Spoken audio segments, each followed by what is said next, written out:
Mwigizaji maarufu Joyce Mbaga mwenye umri wa miaka 32 maarufu kama Nicole Berry anayekabiliwa na kesi ya uhujumu uchumi ameachiwa huru kwa dhamana ya shilingi milioni 100 hapo jana Machi 17, 2025 na hakimu mkazi mwandamizi Ramadhani Lugemarila anayesikiliza kesi hiyo.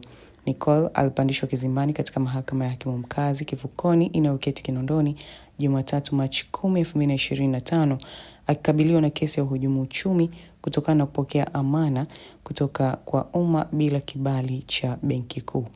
Nicole ameachiwa huru baada ya kutimiza masharti ya dhamana ambapo amedhaminiwa kwa hati ya nyumba yenye thamani ya shilingi milioni 100 iliyotolewa na mmoja wa wadhamini wake ambao hata hivyo majina yake hayajafahamika.